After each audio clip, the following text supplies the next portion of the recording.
Bonsoir, bienvenue dans le débat de France 24, un débat auquel vous pouvez participer via les réseaux sociaux.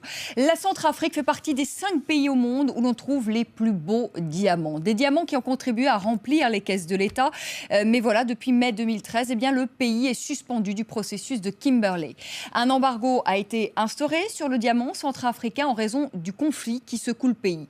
Alors aujourd'hui, eh bien, l'État centrafricain demande sa réintégration dans ce processus. Faut-il accepter cette demande? On rappelle qu'un quart de la population vit du diamant. Le diamant finance-t-il les rébellions en Centrafrique? Serait-il même l'une des causes de ce conflit? Eh bien, on va en parler avec nos invités, avec vous, Jean-Baptiste Koba. Bonsoir. Vous êtes représentant du MESAN, qui est un mouvement de l'évolution sociale de l'Afrique noire. Et aujourd'hui, c'est un parti d'opposition en Centrafrique. Jean-Marie Fardeau, bonsoir. Directeur France de Human Rights Watch. Et avec nous, Tatiana Mosso. Bonsoir, Tatiana, grand reporter à France 24. Je le disais, vous avez remonté cette filière du diamant, on va le voir, vous êtes parti place Vendôme, vous êtes allé dans le nord de la Centrafrique jusqu'à Anvers où se trouve le plus vieux marché au monde du diamant, les diamants maudits. C'est un reportage France 24. C'est l'histoire d'une pierre éternelle. Des diamants aux couleurs rares, aux tailles multiples. Dans les luxueuses vitrines parisiennes, ils suscitent rêves et convoitises. La fameuse place Vendôme abrite parmi les plus beaux diamants du monde, dont certains proviennent de Centrafrique. Le voyage de ces pierres précieuses commence à plus de 5000 km de la capitale française. À l'est de la République centrafricaine, une région toujours aux mains de la Séléka. Des rebelles qui, en mars 2013, ont renversé le président Bozizé avant d'être à leur tour chassés du pouvoir 10 mois plus tard. Avec les moyens du bord, 3 gendarmes nous escortent. Ils appartiennent à l'USAF, l'unité spéciale antifraude. Ils ne sont que 15 en tout pour un territoire de 90 000 km².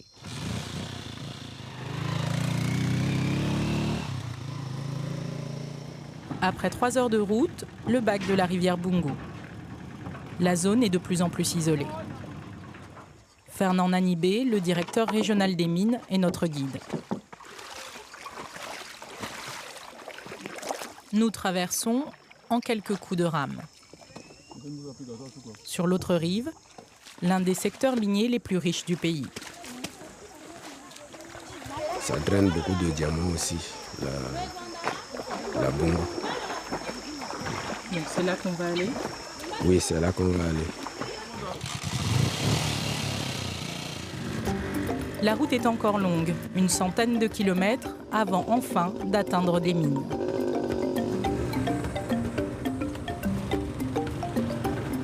Au bout de la piste, un petit village. Ici, tous ou presque ne vivent que pour et par le diamant. Mais depuis que la Centrafrique a sombré dans la violence, elle est considérée comme un pays en guerre et frappée d'un embargo international. Le processus de Kimberley vise à éviter que le commerce des diamants ne finance les milices armées. Pour les habitants, l'embargo est une catastrophe. Ils n'ont pas de quoi manger parce qu'ils ne vivent que du diamant.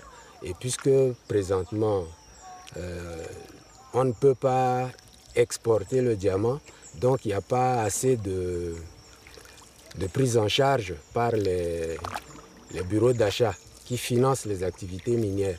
Donc le taux de pauvreté augmente dans la région.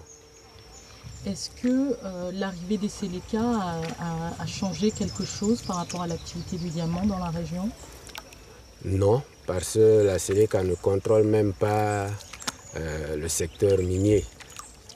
Si vraiment la Séléka contrôle la région en ce qui concerne l'exploitation minière, je pense que nous ne pouvons même pas mettre les pieds ici et nous ne pouvons pas travailler.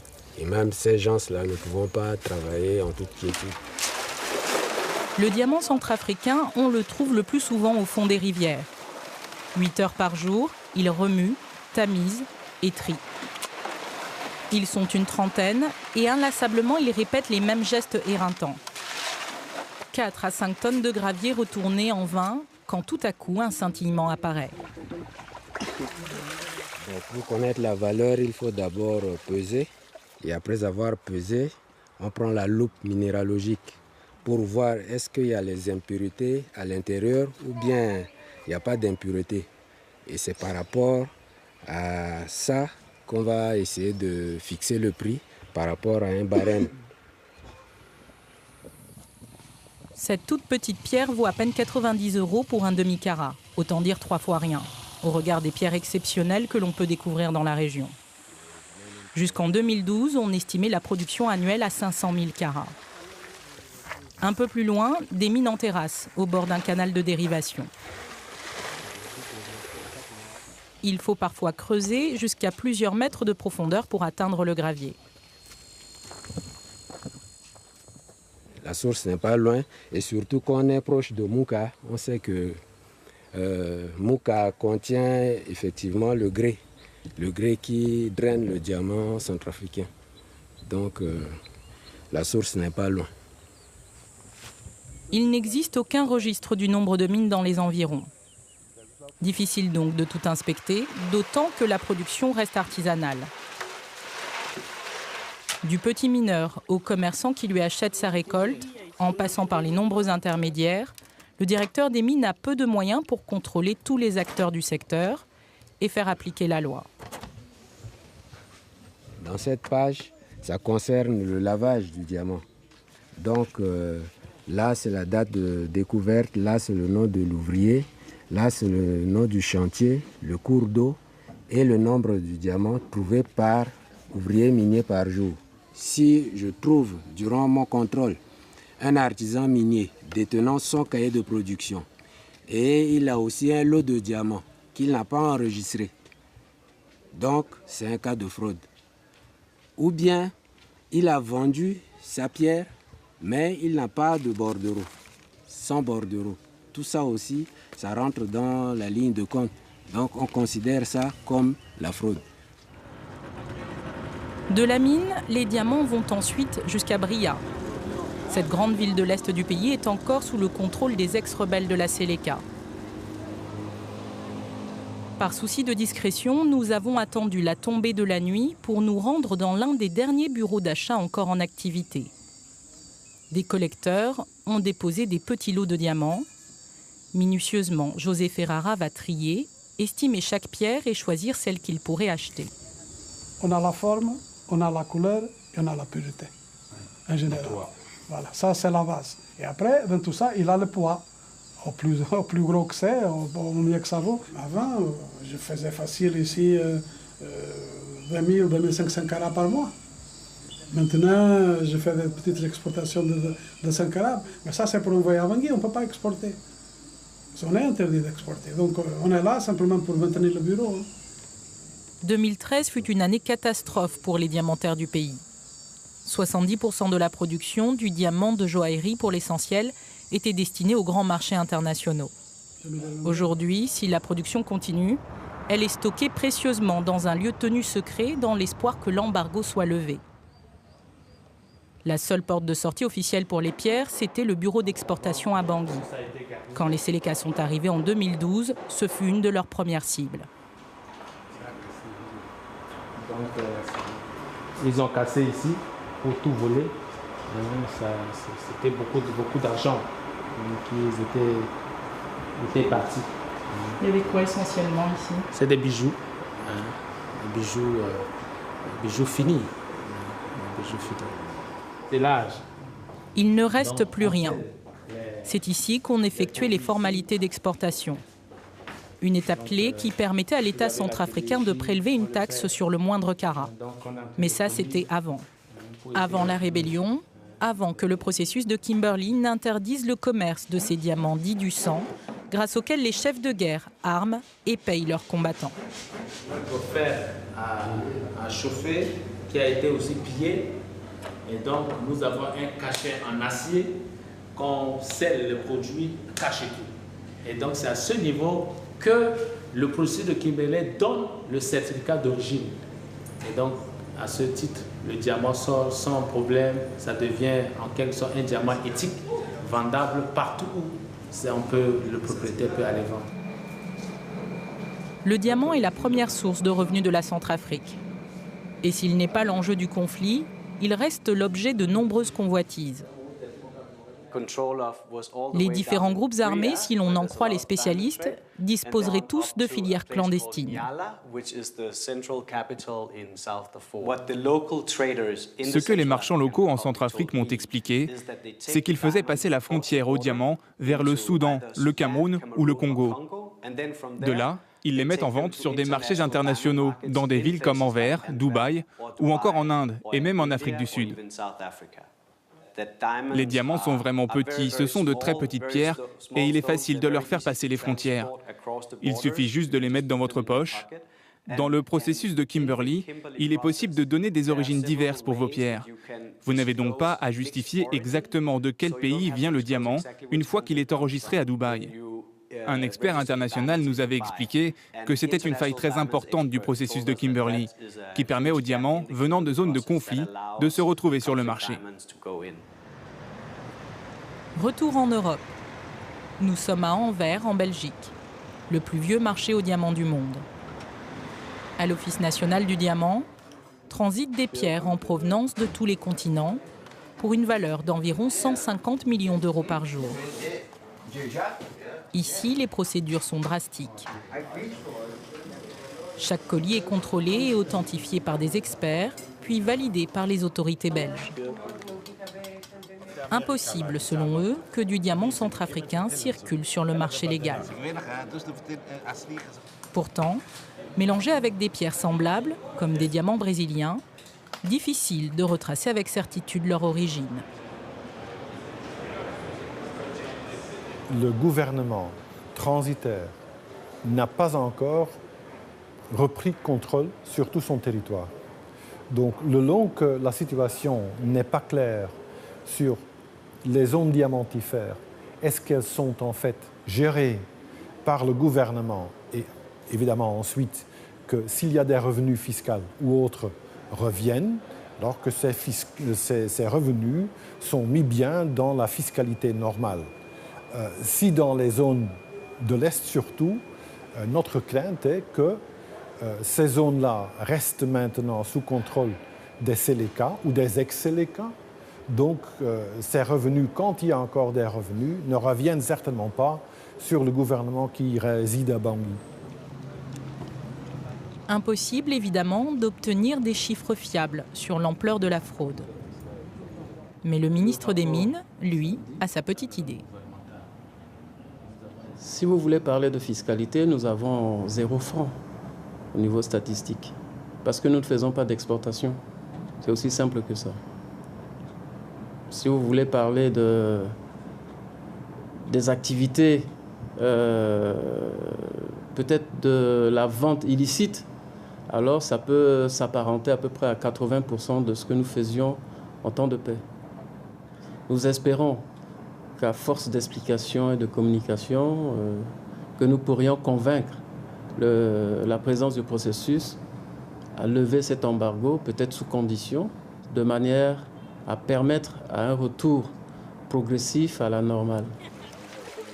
Un retour à la normale qui s'annonce difficile. Le pays est toujours en proie aux luttes armées, ce qui risque fort d'entraîner un durcissement de l'embargo. Le million de personnes qui survivent de l'industrie du diamant subit ces sanctions de plein fouet. Tandis que les autres, ceux qui règnent sur le trafic et la contrebande, ne se sont jamais aussi bien portés. Tatiana Mosso, est-ce qu'on vous a ouvert facilement les portes pour ce reportage ? Écoutez, excepté au niveau du ministère des Mines à Bria, où ils demandent quand même l'aval de Bangui, puisque j'étais déjà à Bria au moment du tournage, il y a toute une procédure à suivre, mais ça, ce sont toutes les zones minières. J'ai eu quand même beaucoup de chance. À Anvers, ça a été un peu plus compliqué. Il y a toute une procédure pour approcher le Diamond Office, étant donné que, je le dis dans le reportage, c'est un site qui est carrément un bunker où transitent près de 150 millions d'euros de valeur de marchandises par jour. Donc les procédures sont assez strictes et ils veulent vérifier qui vient faire quoi. Donc j'ai été plus ou moins passée à la loupe avant d'avoir leur accord pour pouvoir être reçue là-bas. Combien gagne une personne, comme on a pu le voir dans votre reportage, qui justement cherche des diamants dans ces fleuves, dans ces marécages, qui descendent sous terre, dans des conditions, vous le dites, tout à fait éreintantes, hein. Il y a une grosse fatigue, c'est sous la chaleur. Combien gagne Alors, une journée de travail, c'est entre 6 et 7 heures du matin jusqu'à 16 heures, 17 heures. Une pause, on va dire, une pause rapide. On ne le voit pas bien là dans les images, mais il y avait beaucoup de mamans avec leur bébé sur le dos, en pleine chaleur. Et que ce soit les femmes comme les hommes, qu'ils trouvent du diamant ou non, ils touchent à peu près entre 3 et 4 euros par semaine. Donc 7 jours de travail non-stop pour 3 à 4 euros à soulever, 4 à 5 tonnes de boue, littéralement. Mais c'est important de le dire parce qu'il ne touche pas de pourcentage s'il trouve un diamant. Jean-Marie Fardeau, est-ce qu'il faut que la République centrafricaine réintègre le processus de Kimberley ? De notre point de vue, si le processus de Kimberley veut rester crédible, ça me semble impossible pour l'instant, dans l'état actuel des choses, de la capacité des autorités centrafricaines de transition à gérer l'État, à contrôler ce qui se passe sur son territoire, notamment dans les zones minières. Compte tenu de cette incapacité, il est trop tôt pour nous pour que la Centrafrique réintègre le Kimberley Process. Maintenant, est-ce que les membres du processus de Kimberley vont accepter que la Centrafrique revienne parce que, pour des raisons politiques, il faut redonner un gage à ce gouvernement de transition? C'est possible, mais ce ne serait pas, de notre point de vue, une décision raisonnable si on veut respecter strictement les critères du processus de Kimberley qui doivent garantir que les diamants ont été bien exploités de manière, disons, correcte, pas par des gens qui veulent financer des guérillas, qui ne vont pas financer des conflits, et que ces diamants soient exportés légalement par un pays qui touche des taxes qui elles-mêmes sont correctement gérées par le pays. Toute cette chaîne-là, malheureusement, en Centrafrique aujourd'hui, elle n'est pas possible, et on espère qu'elle le soit très bientôt, mais pour l'instant, au moins pour quelques mois, ça me semble difficile. Voilà, il faut dire à nos téléspectateurs qu'il y a une réunion qui a démarré à Shanghai, justement, où les membres de ce processus de Kimberley, Tatiana, se retrouvent, et donc il va y avoir cette demande centrafricaine sur la table. Jean-Baptiste Koba, alors est-ce qu'il faut que la Centrafrique, que votre pays réintègre ce processus de Kimberley? Jean-Marie Fardeau, vous l'avez entendu, il a dit non, parce que pour l'instant, eh bien, toutes les conditions ne sont pas réunies. Alors, Vanessa, je vais peut-être hérisser le poil de mes co-invités. Je ne partage pas leur point de vue. Je pense que, sans être un turiféraire de l'actuel gouvernement de transition, je pense qu'il faut lever cette interdiction à certaines conditions. Un quart de la population centrafricaine vit du commerce du diamant, de cette filière du diamant. L'État a besoin de ces recettes. Et nous allons avoir dans les prochaines semaines, dans les prochains mois, une intervention massive des casques bleus en Centrafrique. Et dans ce contexte-là, si on pouvait imaginer une espèce de combinaison des actions de sécurité, de sécurisation des populations, ajoutées à un programme évidemment de surveillance des sites ou des zones où se trouve ce type de trafic, on peut envisager évidemment une demande donc de réintégration du processus de Kimberley. C'est dans ce contexte-là que je l'imagine. Alors, oui, Jean-Marie Fardeau, vous allez répondre à Jean-Baptiste Koba. Malheureusement, on doit faire une pause, le temps du rappel des titres, et vous allez lui répondre, lui dire pourquoi vous n'êtes pas d'accord avec Jean-Baptiste Koba. À tout de suite.